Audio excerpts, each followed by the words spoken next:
Hello friends, welcome back to my channel passion for literature.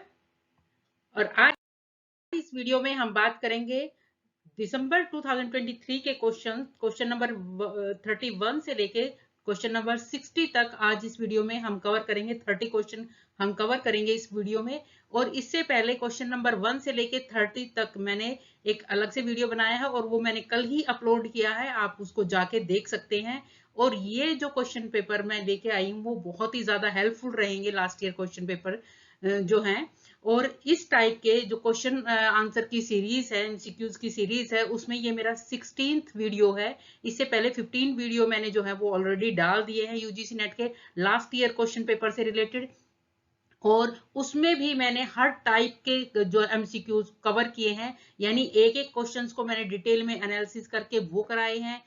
कुछ questions मैंने ऐसे कराए हैं, कुछ वीडियोस ऐसे हैं जिसके अंदर आंसर को एक्सप्लेन किया है मैंने, कुछ ऐसे हैं जिसके अंदर कोई एक्सप्लेनेशन की नहीं की है, सिर्फ क्वेश्चंस हैं और आंसर्स है।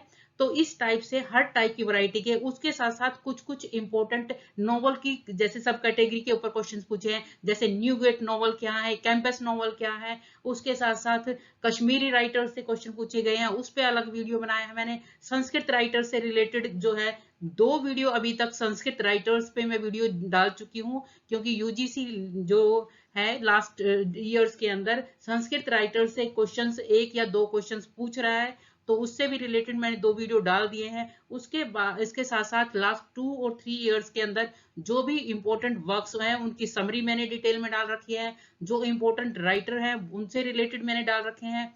इसके साथ साथ कुछ क्वेश्चंस ऐसे यूजीसी नेट पूछती है जिसमें सिर्फ राइटर और उनके वर्क्स का ही कोई पूछती है, तो ऐसे क्वेश्चन जो सरफेस लेवल पे ही पूछे जाते हैं, तो उनसे रिलेटेड मैंने शॉर्ट वीडियो बना रखे हैं। तो वो भी आप जाके, सिर्फ 1 मिनट के वीडियो, 1 मिनट से भी कम के वीडियो है वो, और आपके सिर्फ 20 मिनट्स के अंदर 20 वीडियोस आपके कवर हो जाएंगे। और उनसे आपको कोई ना कोई क्वेश्चन जरूर मिलेगा। उसमें ग्लोब थिएटर से भी रिलेटेड वीडियो डाल रखे हैं मैंने, थिएटर ऑफ एब्सर्ड भी डाल रखे हैं, जो इंपॉर्टेंट रॉबर्ट फ्रॉस्ट की 10 पोएम्स हैं वो डाल रखे हैं, सिल्वर प्लाथ की फेमस पोएम्स है वो डाल रखे हैं। तो यानी हर टाइप से आप प्रिपेयर कर सकते हैं यूजीसी नेट के लिए। और आज इस वीडियो में हम बात करेंगे, उसके साथ साथ एक इंपॉर्टेंट इंफॉर्मेशन, यूजीसी नेट के ओल्ड क्वेश्चन पेपर से, लास्ट ईयर क्वेश्चन पेपर से रिलेटेड जो है एक एमसीक्यू की क्विज जो है वो भी चल रही है मेरे चैनल पे। और उस पे भी मैंने 200 प्लस जो है क्वेश्चन डाल दिए हैं, वो भी जाके आप सोल्व कर सकते हो, टोटली फ्री है आप लोगों के लिए। इससे 200 प्लस क्वेश्चंस बहुत हो जाते हैं अगर आप उनको सोल्व करते हो। और उसके लिए कोई टाइम बाउंडेशन नहीं है, जिस टाइम आपका मन करे, मॉर्निंग में, इवनिंग में, आफ्टरनून में, जब भी आप पढ़ के डिटेल में थक हो जाते हो और रिलैक्स करना चाहते हो, तो तब आप उनको सोल्व कर सकते हो। तो आइए आज इस वीडियो को शुरू करते हैं। सबसे पहले मेरे पास कुछ कमेंट्स आए थे कि कुछ बच्चे ये पूछ रहे थे कि आपके जो क्विज हैं वो कहाँ पे आप डाल रहे हैं, कहाँ पे है। तो मैं बता देती हूँ कि ये मेरा जैसे चैनल है पैशन फॉर लिटरेचर, और उसके अंदर जो स्टार्टिंग में ही है ऊपर होम होम वीडियोस, और ये जो लिखा हुआ जहाँ पे कम्युनिटी, यहाँ कम्युनिटी के अंदर जाके जब आप क्लिक करोगे तो यहाँ पे ये क्विज जो है वो आपको शो हो जाएगी। यहाँ पे क्वेश्चंस जो मैंने डाल दिए हैं अभी तक 239, इसके बाद मैंने एक क्वेश्चन और डाल दिया है 238 जो है यहाँ पे शो हो रहा है। तो ये क्वेश्चंस मैंने डाल दिया है, 239 क्वेश्चंस मैंने ऑलरेडी डाल दिए हैं, उनको जाके आप सोल्व कर सकते हो। और वो सारे के सारे उसके अंदर आपको कंटेंट और उसकी क्वालिटी के बारे में कोई भी टेंशन लेने की जरूरत नहीं है, कि ओबियसली क्योंकि वो लास्ट यूजीसी नेट के ही क्वेश्चंस है। और उसके अंदर मैंने इतनी बार इनको क्रॉस चेकिंग की है कि इनके अंदर जो मिस्टेक्स होंगी वो 0 मिस्टेक्स होंगी, और इसके लिए आपको कोई भी डाउट नहीं होगा, और आप फ्री माइंड से उनको सोल्व कर सकते हो। और आपके लिए वो क्वेश्चंस कहीं ना कहीं बहुत ज्यादा हेल्पफुल रहेंगे। तो ये मैंने बता दिया है कि आपको क्विज जो है मेरे चैनल पे कहाँ मिलेगी। तो यहाँ पे कम्युनिटी में जाके आप क्विज जो है वो सोल्व कर सकते हैं। तो यहाँ पे क्वेश्चन नंबर 31 से मैं स्टार्ट कर रही हूँ। 30 क्वेश्चन जो है पहले वो मैंने कल वीडियो बना के अलग से अपलोड कर दिया है, क्योंकि वीडियो बहुत ज्यादा बड़ा हो गया था।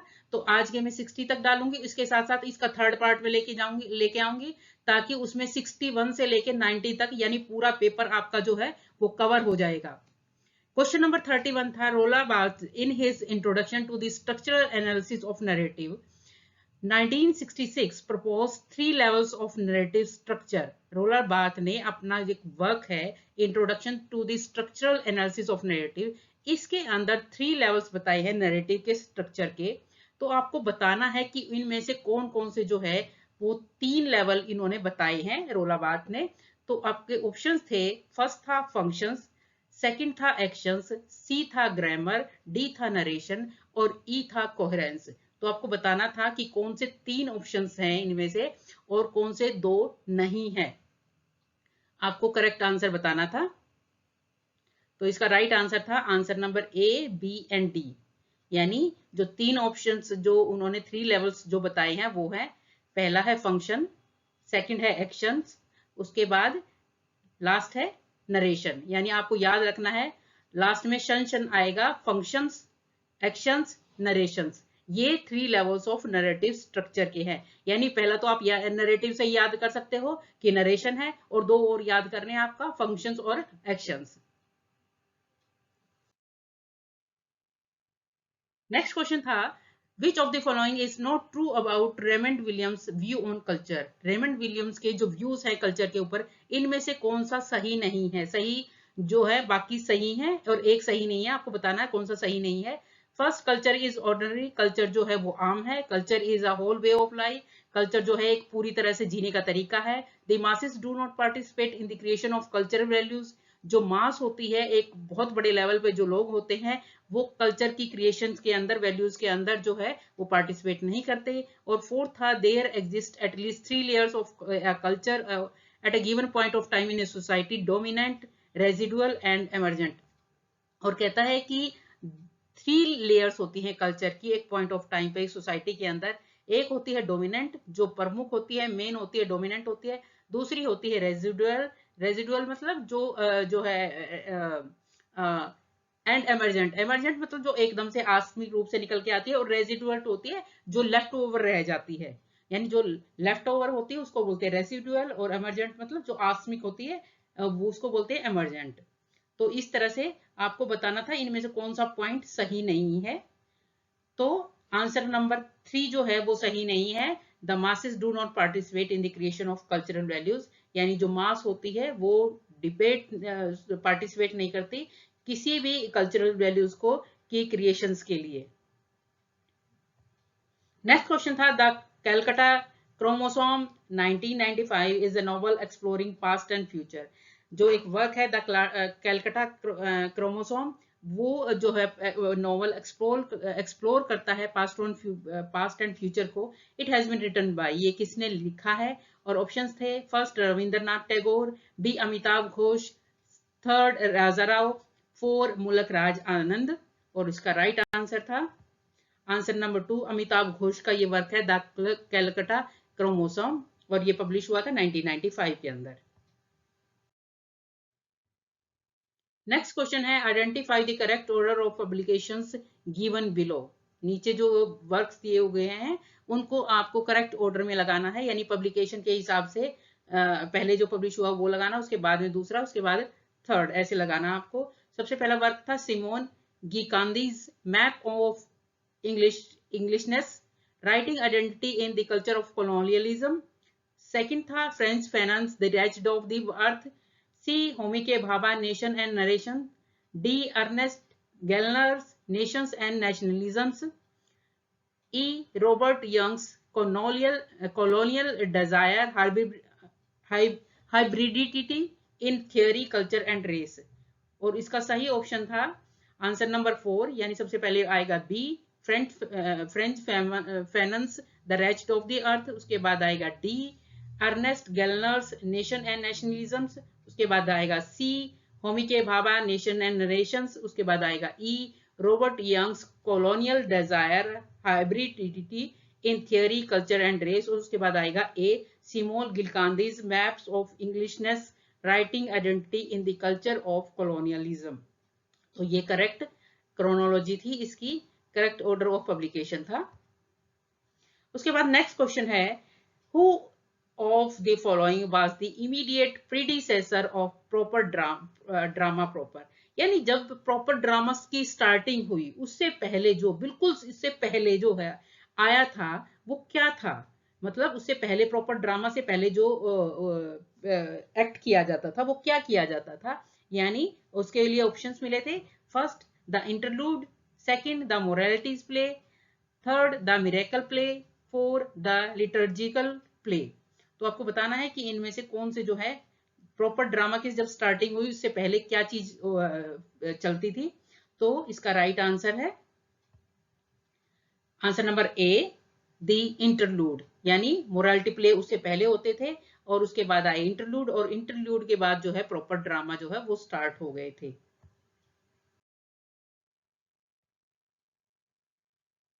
नेक्स्ट क्वेश्चन है, which of the following is true about Samuel Beckett's Waiting for गोडो।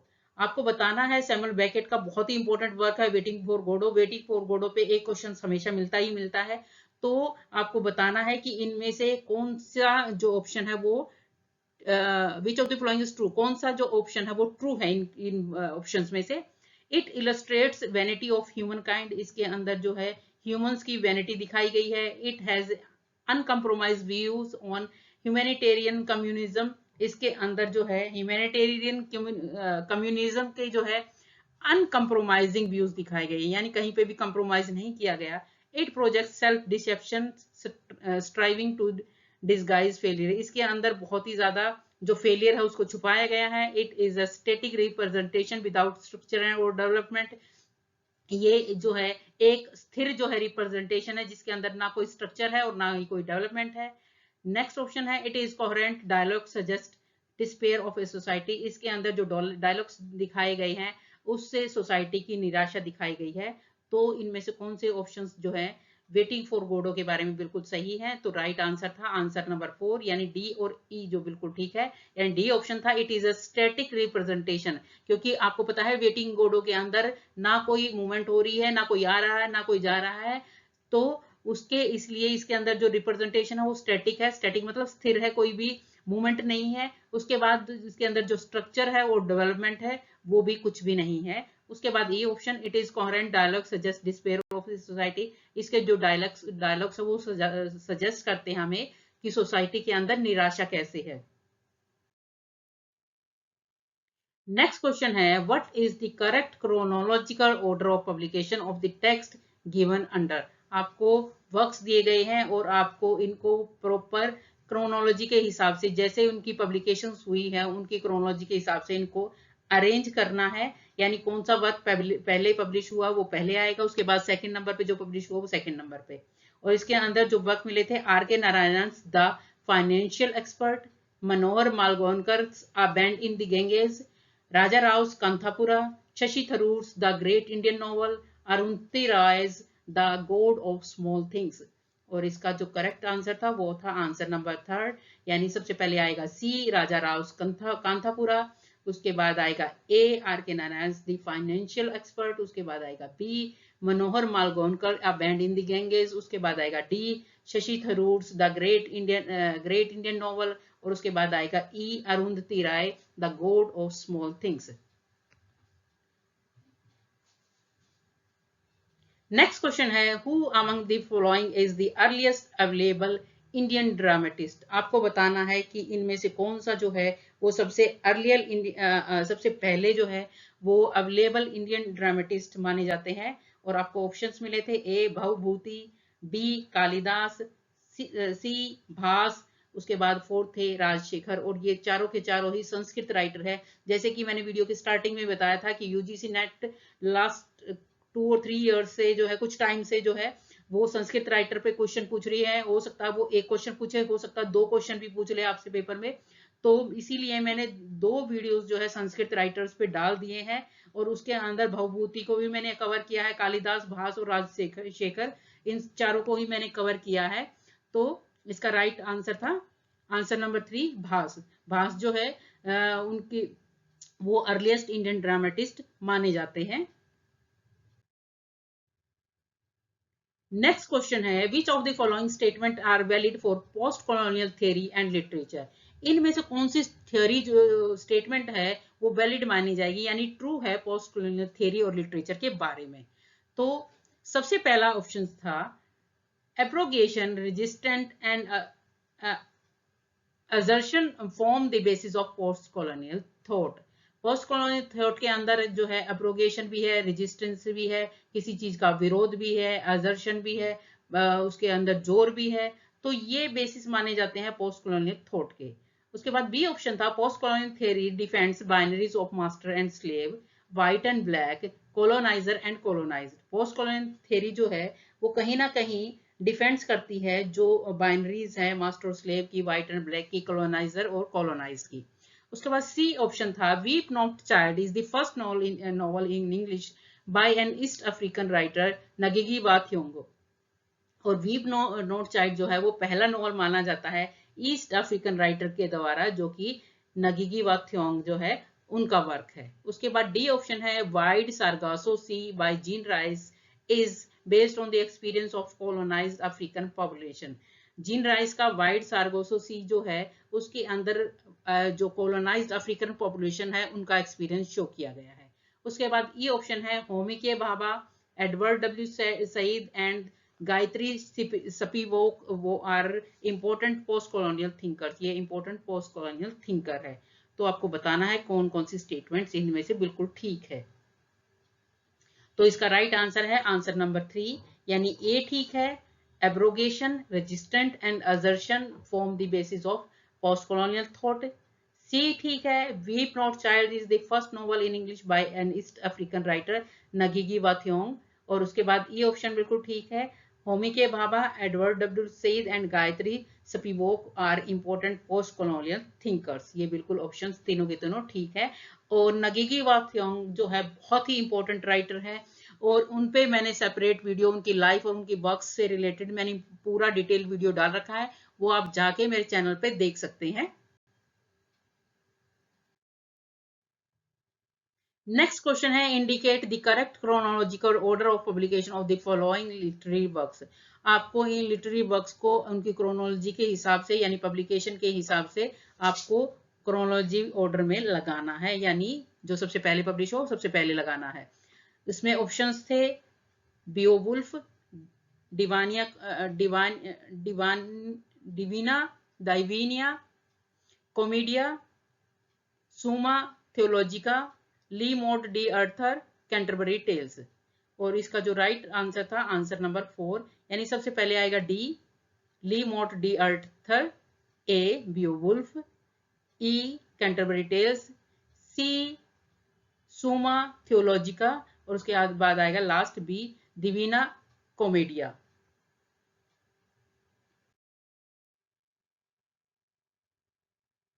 उसके बाद नेक्स्ट क्वेश्चन है chronological arrange the following works of sir Aurobindo's in accordance with their year of publication, यानी ईयर ऑफ पब्लिकेशन के हिसाब से chronology में इन works को आपको लगाना है। ए ऑप्शन था द आवर ऑफ गॉड, उसके बाद सेकंड है द मदर, उसके बाद है the life divine, D option है द फ्यूचर पोएट्री, और ए ऑप्शन है द सिंथेसिस ऑफ योगा। और इसका करेक्ट आंसर था आंसर नंबर 1, यानी सबसे पहले आएगा बी द मदर, उसके बाद आएगा डी द फ्यूचर पोइट्री, उसके बाद आएगा सी द लाइफ डिवाइन, उसके बाद आएगा A the hour of God, उसके बाद आएगा E the synthesis of yoga. Next question है which among the following are not mentioned as aspects of the novel by E M Forster. E M Forster का जो work है the aspects of the novel, उसके अंदर कौन सा जो है उन्होंने मेंशन एस्पेक्ट्स ऑफ नोवेल में कौन सा एस्पेक्ट्स जो है उन्होंने मेंशन नहीं किया हुआ है। और जो ऑप्शंस आपको दिए गए थे वो था A story, B imagination, C plot, D harmony, E prophecy. तो इसका राइट आंसर था आंसर नंबर 4, यानी बी और डी जो है ये मेंशन नहीं किए गए थे, यानी बी इनके जो एस्पेक्ट्स ऑफ नॉवल है उसके अंदर इमेजिनेशन नहीं है प्लस हार्मनी नहीं है, यानी बाकी कौन से बचे। इस अब क्वेश्चन ये भी बन जाता है कि उनके एस्पेक्ट्स ऑफ द नॉवल कौन कौन से हैं। तो उनके एस्पेक्ट्स ऑफ द नॉवल है ए स्टोरी है, उसके बाद सी प्लॉट है, और उसके बाद ई जो है वो प्रोफेसी। ये 3 उनके एस्पेक्ट्स ऑफ द नॉवल है ई एम फोस्टर के, एक दो और भी है।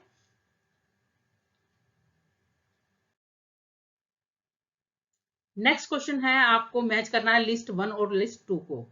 लिस्ट 1 में है नॉवल और उसके अंदर लिस्ट 2 में है राइटर्स। जो नॉवेल्स आपको मिले हैं वो है Waiting for Mahatma, so many hungers, the sword and the sickle, distant drum. और ऑप्शंस हैं, राइटर जो है वो है भवानी भट्टाचार्य, आर के नारायणन, मनोहर मालगोनकर और मुलक राज आनंद। और इसका करेक्ट आंसर था आंसर नंबर 1, यानी ए का है सेकंड, वेटिंग फॉर महात्मा जो है वो है आर के नारायणन की। उसके बाद बी का है 1, सो मैनी हैंगर्स है भवानी भट्टाचार्य का। सी का है 4, the sword and the sickle जो है वो है मुलक राज आनंद का। और डी का है थर्ड, डिस्टेंस ड्रम जो है वो है मनोहर मालगोनकर का। उसके बाद नेक्स्ट क्वेश्चन है, what does aptly define minor literature according to Gilles Deleuze. Gilles Deleuze के हिसाब से माइनर लिटरेचर जो है कैसे डिफाइन किया जा सकता है कि माइनर लिटरेचर क्या है। ऑप्शंस है, deconstruction of the material reality, जिसके अंदर मटेरियल रियलिटी का डीकंस्ट्रक्शन हो वो होगा माइनर लिटरेचर। उसके बाद है नेक्स्ट ऑप्शन है डेट्रोटोरलाइजेशन ऑफ लैंग्वेज, डेट्रोटोरलाइजेशन ऑफ लैंग्वेज। उसके बाद थर्ड है हेट्रोग्लोसिया। उसके बाद 4 है मेटा नैरेटिव, यानी माइनर लिटरेचर क्या है। तो इसका राइट आंसर था आंसर नंबर 2, डेट्रोटोरलाइजेशन जो ऑफ लैंग्वेज जो है वो माइनर लिटरेचर उसको कहा जाता है। अब डिट्रोटोरलाइजेशन का जो हिंदी मीनिंग होगा उसको बोलेंगे रीजनलाइजेशन, यानी रीजनलाइजेशन मतलब क्षेत्रीयकरण। क्षेत्रीय मतलब जो लोकल लेवल पे होगा, सीधी सी बात है, जो रीजनल लेवल पे होगा उसी को माइनर लिटरेचर कहा जाएगा। तो मैंने ये हिंदी में अपने आप से इसका इंग्लिश मीनिंग और हिंदी मीनिंग में डाल दिया है ताकि आपको दिमाग में रह जाए, क्योंकि इंग्लिश वर्ड इतना मुश्किल है कि 2 मिनट बाद आप भूल जाएंगे। तो अगर ये हिंदी में याद देखोगे आप तो आपको याद रह जाएगा इसका आंसर। उसके बाद नेक्स्ट क्वेश्चन है, which one of these is not a literary journal और मैगजीन। इनमें से कौन सी जो है वो लिटरेरी जर्नल या मैगजीन नहीं है। फर्स्ट ऑप्शन है द इगोइस्ट, सेकंड है द क्राइटेरियन, थर्ड है द इंग्लिश रिव्यू। उसके बाद फोर्थ नंबर पे है द 101 डेल डेलमेशियन डेलामिशियन। यानी ये दिए गए हैं और इसका राइट आंसर था आंसर नंबर 4, द 101 डेलमाशियंस। ये जो है वो एक जर्नल और मैगजीन नहीं है। इसके अंदर जो थर्ड 3 जो है ये मैगजीन है, द इगोइस्ट मैगजीन है, द क्राइटेरियन मैगजीन है और द इंग्लिश रिव्यू जो है वो जर्नल या मैगजीन है। तो ये 3 है, बाकी ये 1 नहीं है। उसके बाद नेक्स्ट क्वेश्चन है, all happy families are alike, every unhappy family is unhappy in its own way, it is the only opening lines of the novel. ये जो लाइन है ये किस नॉवल की ओपनिंग लाइंस है कि सारी फैमिलीज जो खुश है वो एक तरीके से खुश है, उसका एक रीजन होता है, लेकिन जितनी फैमिली अनहैप्पी है उन वो अनहैप्पी जो है उसके अलग अलग रीजन है, उनके अलग अलग तरीके हैं, वो अपने अपने तरीके से अनहैप्पी है। तो ये किस वर्क की ओपनिंग लाइन है। और ओपनिंग लाइन से और एंडिंग जो है एंडिंग लाइन से रिलेटेड 2 वीडियो मैंने अपने चैनल पे डाल रखे हैं, बहुत इंपॉर्टेंट है। उसके साथ साथ ट्राइलॉजीज पे भी मैंने 2 वीडियो डाल रखे हैं, तो वो जाके आप देख सकते हैं। और उनके अंदर मोस्ट शायद ये भी है एना करीना, सॉरी इसका जो आंसर है वो एना करीना है। और एना करीना का शायद मैंने फर्स्ट जो लाइन उठाई है ये यही उठाई अपने वीडियो के अंदर, क्योंकि ये बहुत इंपॉर्टेंट लाइन है। तो ये आप जाके कवर कर सकते हैं वहां से, इस ओपनिंग लाइंस जो है फेमस नॉवेल्स और उनकी ओपनिंग लाइंस जो है वो वहां से कर सकते हैं। उसके साथ साथ फेमस एंडिंग लाइंस जो है नॉवेल्स की वो भी वीडियो में आप कर सकते हैं। तो इसका राइट आंसर था एना कैरीना की फेमस लाइंस है, ओपनिंग लाइंस है। उसके बाद नेक्स्ट क्वेश्चन है, how many major forms of drama has been describe by Bharata in his manual of dramaturgy. Dramaturgy manual of dramaturgy के अंदर भरत मुनि ने जो है जो अपना जो वर्क है उसके अंदर जो है कितने फॉर्म्स बताई हैं ड्रामा की, कि कितनी मेजर फॉर्म्स होती हैं। और ऑप्शंस थे 7, उसके बाद सेकंड थे 3, उसके बाद थर्ड है 4, उसके बाद 4 नंबर पे है 10। यानी उनके हिसाब से ड्रामा की कितनी मेजर फॉर्म्स है। तो उसका राइट आंसर है आंसर नंबर 4 यानी 10। उनके हिसाब से ड्रामा की 4। तो ये इस हिसाब से जो है ये इन्होंने बताई है कि 10 जो है वो फॉर्म्स है ड्रामा की।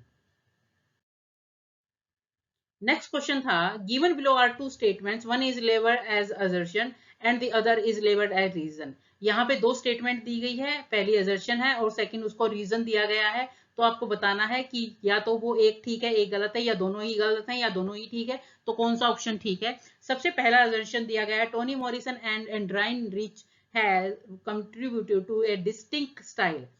टोनी मॉरिसन और एंड्रे रिच ने जो है एक अलग स्टाइल जो है, एक डिफरेंट स्टाइल जो है वो कंट्रीब्यूट किया है। और इसका रीजन उन्होंने दिया है, फेमिनिज्म एंड्रे Rich observe in the field where subjectivity and politics have to come together in the most natural way. और यहाँ पे एंड्रे रिच ऑब्जर्व करती हैं कि फेमिनिज्म जो है एक ऐसी फील्ड है जहाँ पे सब्जेक्टिविटी और पॉलिटिक्स जो है वो साथ साथ आती है एक नेचुरल वे में। तो आपको बताना है कि कौन सा आंसर इसका बिल्कुल ठीक है। तो इसका आंसर था आंसर नंबर 2, यानी both A and R correct, यानी दोनों ही पॉइंट करेक्ट हैं, लेकिन आर जो है वो करेक्ट एक्सप्लेनेशन नहीं है ए का। यानी जो फर्स्ट असर्शन का जो रीजन दिया गया है, रीजन ठीक नहीं है, लेकिन जो पॉइंट्स है वो दोनों के दोनों ठीक है। उसके बाद नेक्स्ट क्वेश्चन है, identify the correct option in the theorization of nation by Homi K Bhabha. Homi K Bhabha ने जो है नेशन की जो थियरी दी है उनमें से आपको बताना है कि कौन सा ऑप्शन करेक्ट है। Nation arises from similarity among people. Nation जो है वो अराइज करता है लोगों के अंदर जो समानता होती है, सिमिलरिटी होती है उससे। Nationalist representation is defined by ambivalence. Nationalist representation engages with two contradictory modes of representation। Nationalist जो रिप्रेजेंटेशन होता है वो दो टाइप की कंट्राडिक्टरी होती है रिप्रेजेंटेशन की, उससे एंगेज होता है। Nationalist discourse are split by a disruptive double narrative movement. Nation is a stable and fix category. Nation जो है वो स्टेबल होती है और फिक्स कैटेगरी होती है। तो आपको बताना था कि कौन सी स्टेटमेंट इनकी जो नेशन के बारे में है वो ठीक है। तो इसका राइट आंसर है answer number 3 B C and D, यानी nationalist representation is defined by ambivalence. C, nationalist representation engages with two contradict mode of representation. और उसके बाद D, nationalist discourses are split by disruptive double narrative movement. तो ये Homi K Bhabha का theory थी nation के बारे में।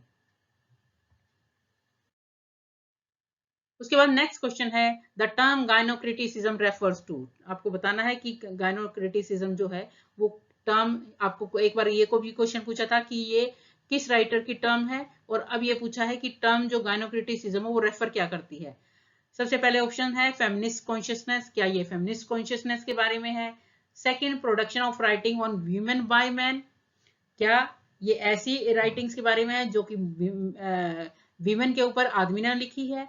या third, analysis of andro text, या इसके अंदर एंड्रो टेक्स्ट के बारे में एनालिसिस है। या fourth, production and analysis of writing by women on women, या इसके अंदर ऐसे वर्क्स की प्रोडक्शन है और एनालिसिस है जो लिखी भी वीमेंस ने है और लिखी भी वीमेंस के ही ऊपर है। तो इसका राइट आंसर है आंसर नंबर 4, यानी गायनोक्रिटिसिज्म जो रिलेटेड है वो ऐसी टेक्स्ट और ऐसे वर्क के प्रोडक्शन और एनालिसिस से रिलेटेड है जो राइट भी विमेन ने की है और जो राइट की है वो विमेन के ही ऊपर की है। यानी विमेन के द्वारा और विमेन के ही ऊपर ये टेक्स्ट है, उसको जो टर्म है वो गायनोक्रिटिसिज्म टर्म है। उसके बाद नेक्स्ट क्वेश्चन है, arrange the following text chronologically. आपको वो इन टेक्स्ट को उनकी पब्लिकेशन के हिसाब से क्रोनोलॉजी में लगाना है। और ये क्वेश्चन एक और मैंने इसी साल के, आप ये देख लो, एक ही क्वेश्चन के अंदर, एक ही क्वेश्चन पेपर के अंदर दो क्वेश्चन अभी तक संस्कृत राइटर्स पे पूछे जा चुके हैं, और ये नेक्स्ट क्वेश्चन आ गया। और इस क्वेश्चन का आप देखिए जो ऑप्शंस मिले हैं वो है ऑप्शन नंबर 1 भरत नाट्य शास्त्र, भरत मुनि का जो नाट्य शास्त्र है वो। सेकंड नंबर पे है क्षेमेंद्रा औचित्य विचार चर्चा। सी नंबर पे है भामाज काव्यालंकार। उसके बाद डी ऑप्शन है कुंतक वक्रोक्तिक जीवितम। और उसके बाद ई पार्ट है आनंद वर्धन धवन्यालोका। ये आपके वर्क राइटर है, उनके वर्क है और उनको आपको क्रोनोलॉजी के हिसाब से लगाना है। और मुझे नहीं लगता कोई भी इंग्लिश लिटरेचर का स्टूडेंट ने ये जो नाम दिए गए हैं वो सुने होंगे संस्कृत में अभी तक, और उनके हिसाब से उनको क्रोनोलॉजी में लगाना है। तो इसका राइट, इसलिए मैं हिंदी में लेके आई हूँ ताकि आप लोगों को समझ में आ जाए कि क्या लिखा हुआ है। पहली बात तो ये नाम याद करना ही बहुत मुश्किल है, उसके बाद उनको क्रोनोलॉजी में लगाना। और मुझे तो ये रीजन नहीं समझ में आ रहा है कि यूजीसी नेट इंग्लिश लिटरेचर में संस्कृत राइटर्स को इतना इंपॉर्टेंस क्यों दे रहे हैं, क्योंकि ऑलरेडी संस्कृत जो है वो एक सब्जेक्ट है इंग्लिश यूजीसी नेट के अंदर। तो ये शायद इतने डिटेल के जो क्वेश्चन है वो संस्कृत जो ऑप्ट करते हैं, जो सब्जेक्ट ऑप्ट करते हैं उनके में आना चाहिए। पर और अगर यूजीसी नेट को डालना ही है तो ये फर्स्ट पेपर में डाल सकते हैं ऑप्शन के अंदर जो। और दूसरी बात ये है कि ना ये ट्रांसलेशन वर्क है, सीधी सी बात है। और ये संस्कृत के जो वर्क हैं इतने मुश्किल वो इंग्लिश लिटरेचर में डाल रखे हैं। तो इसका जो करेक्ट ऑप्शन था वो ऑप्शन था ऑप्शन नंबर 3, यानी ए सबसे पहले आएगा, भरत मुनि का नाट्य शास्त्र, उसके बाद आएगा सी बामाज का काव्यालंकार, उसके बाद आएगा ई आनंद वर्धन का धवन्यालोका, उसके बाद आएगा डी कुंतक का वक्रोक्तिक जीवितम, और उसके बाद आएगा बी क्षेमेंद्र का औचित्य विचार चर्चा। इस तरह से ये एक सही क्रोनोलॉजी है इन टेक्स्ट की। उसके बाद नेक्स्ट है पोर्टमैंटियो इज, एक पोर्टमोन्टियो जो है वो क्या होता है। ऑप्शन है a word which sounds the same but have different meaning, a word that result from blending two or more words or part of words, creation of new words without reference to the existing morphological resources, for copying a word that originally belonged to one language into another language। और इसका right answer था ए पोर्टमोन्टियो। ऐसा word होता है, एक word होता है that results from blending two or more words, यानी दो और दो से ज्यादा वर्ड्स को मिला के जो बनाया जाता है वर्ड्स उसको पोर्टमोन्टियो बोलते हैं, या फिर पार्ट ऑफ वर्ड्स जो है उनको मिला के बनाया जाता है। जैसे मैंने एग्जाम्पल भी उठाया है ताकि आपको क्लियर हो जाए और आपको याद रहेगा ये एग्जाम्पल देने से। जैसे स्मोक जो है, स्मोक वर्ड है और ये मिला बना है दो वर्ड से मिलके, जैसे स्मोक और फोग दोनों से मिलके बना है, स्मोक और फोग से, तो ये कहलाएगा स्मोक। तो ये जो वर्ड है ये एक पोर्टमोन्टियो कहलाएगा। उसके बाद नेक्स्ट क्वेश्चन है who among the following describe drama in the following word, इनमें से किसने जो है ड्रामा के लिए ये वर्ड्स यूज किए हैं। A true play is 3 dimensional, एक ट्रू प्ले जो होता है वो 3 डायमेंशनल होता है। It is literature that walks and talks before our eyes, और लिटरेचर जो है वही हमारे सामने वॉक भी करता है और टॉक भी करता है। तो आपके ऑप्शंस थे मार्जोरी बाउल्टन, सेकंड ऑप्शन था अल्डायसी निकोल, और third GB Shaw, fourth number पे अर्थर मिलर। और इसका राइट आंसर था आंसर नंबर 1, मार्जोरी बाउल्टन जो है उन्होंने ये वर्ड्स जो है वो कहे हैं। और ये जो राइटर है ये एक ब्रिटिश पोएट और राइटर है, इन्होंने ये वर्ड्स कहे थे ड्रामा के बारे में। उसके बाद नेक्स्ट क्वेश्चन है what among the following is not true about Anna Karenina, कौन सी जो पॉइंट्स है वो एना करीना के बारे में ट्रू नहीं है। एना करीना पे भी अभी तक 2 क्वेश्चंस आ चुके हैं एक ही पेपर के अंदर, तो ये एक बहुत ही इंपॉर्टेंट वर्क है, तो इस वर्क को आप सेपरेटली प्रिपेयर कर लीजिए यूजीसी नेट के लिए। फर्स्ट ऑप्शन था the novel was publish in 1872, the novel is written in 8 parts, it tells the story of 2 major characters Anna and Konstantin Levin. उसके बाद फोर्थ ऑप्शन था the novel is revolutionary in its treatment of human, तो इसमें से जो answer ठीक नहीं है वो है the novel was published in 1872, यानी ये नॉवल 1872 में पब्लिश हुआ था, ये ट्रू नहीं है, यानी बाकी पॉइंट्स जो है वो बिल्कुल ट्रू हैं। उसके बाद नेक्स्ट क्वेश्चन था विच among the following statement is not true about NEP 2020, NEP national education policy जो आई थी 2020 कौन सा पॉइंट जो है इसके बारे में सही नहीं है, कौन सा पॉइंट ठीक नहीं है। NEP 2020 recommends that there should be high quality learning and print material in Indian language. Second, the policy recommends early implications of 3 language formula to promote multilingualism. उसके बाद third the policy recommends that English language should be the only medium of instruction at the elementary level, और the policy recommend teaching in local language wherever possible. तो इसका right answer था answer number 3, यानी answer number 3 जो है वो ठीक नहीं है, बाकी सारे के सारे ठीक है। और आंसर नंबर 3 में क्या था, द पॉलिसी रिकमेंड्स, पॉलिसी ये रिकमेंड करती है that English language should be the only medium of instruction at elementary level, की एलिमेंट्री लेवल पे जो इंस्ट्रक्शन का मीडियम होना चाहिए वो इंग्लिश लैंग्वेज भी होना चाहिए, ऐसा एनईपी में नहीं कहा गया है, यानी बाकी तीनों चीजें कही गई हैं। बाकी ये पॉइंट उसमें इंक्लूड नहीं है।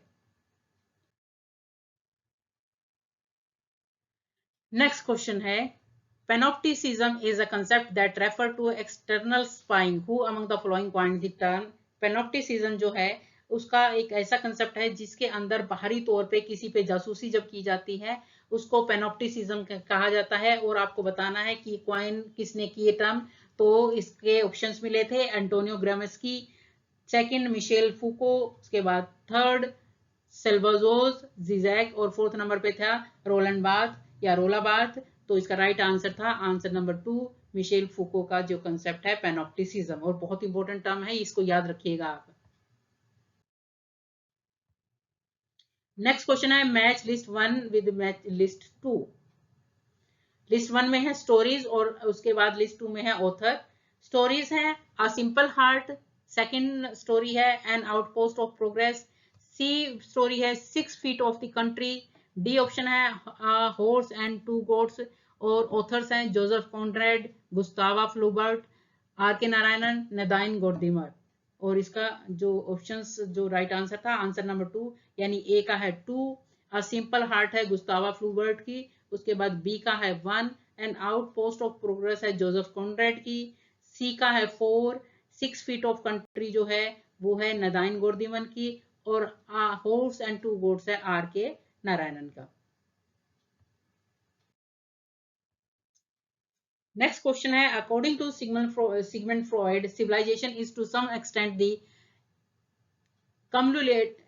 Cumulative product of our psychology का। सिगमंड फ्रॉइड के हिसाब से सिविलाइजेशन जो वो है हमारे दिमाग के अंदर जो एक संचित प्रोडक्ट उत्पाद है उसको कहा जाता है, और आपको इसके करेक्ट ऑप्शंस बताने हैं। The purpose of human life is the pursuit of happiness, human life का जो पर्पज है वो खुशी की तलाश है। Man is Holi good, man पूरी तरह से गुड है। एबोलिशन ऑफ प्राइवेट प्रॉपर्टी, अगर प्राइवेट प्रॉपर्टी को हटा दिया जाएगा तो जो इलविल और हॉस्टिलिटी है आदमियों के बीच में खत्म हो जाएगी। Creative art reflects the purpose of human life, human life का पर्पस जो है वो क्रिएटिव आर्ट के थ्रू जो है रिफ्लेक्ट होता है। Civilisation is the analogous with the human psyche, civilisation जो है वो ह्यूमन साइकी के साथ जुड़ा हुआ है। तो आपको बताना है इसका राइट आंसर क्या है। इसका राइट आंसर था आंसर नंबर 3 यानी ए डी एंड ई ये बिल्कुल ठीक है। उसके बाद नेक्स्ट क्वेश्चन है मैच करना लिस्ट 1 और 2 को। लिस्ट 1 में है टर्म्स और लिस्ट 2 में है जिन्होंने इन टर्म्स को क्वाइन किया है। सबसे पहली टर्म है हेट्रोग्लोसिया, उसके बाद सेकंड टर्म है स्ट्रक्चर ऑफ फीलिंग, उसके बाद सी है एम्बिग्यूटी, और उसके बाद डी है डिस्कोर्स। और उसके बाद जो क्वाइन करने वाले जो राइटर्स हैं वो है William Empson, Raymond Williams, Mikhail Bakhtin, Michel Foucault. और इसका जो करेक्ट कॉम्बिनेशन था वो कॉम्बिनेशन था ए का है थर्ड यानी हेट्रोग्लोसिया जो टर्म है वो है मिखाइल बख्तिन की। उसके बाद बी स्ट्रक्चर ऑफ फीलिंग जो है वो है रेमंड विलियम्स की। उसके बाद सी का है 1 एम्बिग्यूटी है विलियम एम्सन की। और उसके बाद डिस्कोर्स जो है मिशेल फूको की। उसके बाद नेक्स्ट क्वेश्चन है which of the following novels of Thomas Hardy was first published is an in an abridged form as heart insurgent. Thomas Hardy का कौन सा नॉवल है जो पब्लिश होने से पहले एक संक्षिप्त रूप में हार्ट इंसर्जेंट के रूप में पब्लिश हुआ था। तो आपको बताना है और उसके ऑप्शंस थे the mayor of Casterbridge, Jude the obscure, far from the madding crowd, the return of the native. और इसका राइट आंसर था answer number second Jude the obscure. Publish हुआ था एक संक्षिप्त रूप में हार्ट इंसर्जेंट के रूप में। तो आई होप स्टूडेंट्स की ये वीडियो आपके लिए काफी हेल्पफुल रहेगा, और जितने भी पॉसिबल हो सकेंगे मैं उतने यूजीसी नेट से related last year question papers जो होंगे वो वीडियो में लेके आऊंगी ताकि आपको हेल्प मिले पूरी तरह से, आपकी पूरी प्रिपरेशन हो जाए यूजीसी नेट के लिए। Please do like share and subscribe my channel passion for literature. Thank you.